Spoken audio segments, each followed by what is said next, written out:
Hi అండి. ఇది వచ్చేసి బ్యాక్ సైడ్ థ్రెడ్స్ ఎలా కుట్టాలో మీకు చూపిస్తున్నాను. కుట్టడం అంటే కొత్తగా నేర్చుకునే వాళ్ళ కోసం ఇది. ఆల్రెడీ వచ్చిన వాళ్ళకి ఎలాగో తెలుసు. ఇదేంటంటే చాలా సన్నగా రావాలంటే ఈ ట్రిక్ ఫాలో అవ్వాలి. ఇది ఎలా కుట్టాలో మీకు చూపిస్తున్నాను చూడండి. ఇదేంటంటే స్టార్టింగ్ కొంచెం వెడల్పుగా కుట్టి తర్వాత పాదం దగ్గరికి అంచు నుంచి కుట్టుకు వచ్చేస్తే చాలా నీట్గా వస్తుంది.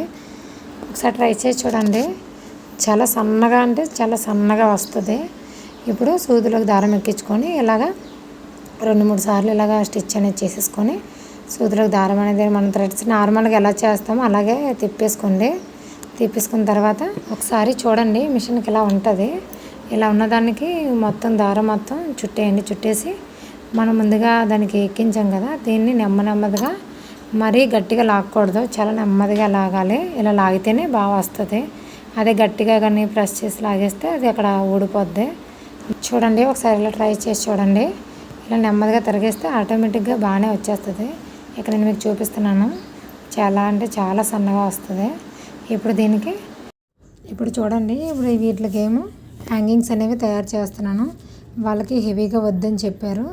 ఇలా రౌండ్గా కట్ చేసుకొని దాన్ని సెంటర్లో కట్ చేసి ఇలాగ ఒక కుట్టు అనేది వేసేసుకొని ఇలా తిప్పేసి ఇలా స్టిచ్ అనేది చేసేసుకుంటే చాలా బాగా వస్తుంది.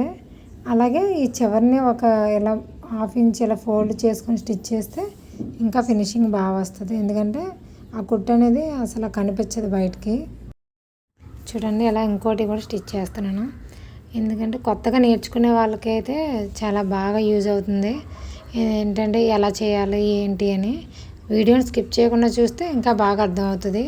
స్కిప్ చేస్తే అసలు అర్థం కాదు. చూడండి, బొటిక్లో ఎలా స్టిచ్ చేస్తారో సేమ్ అలానే వచ్చింది.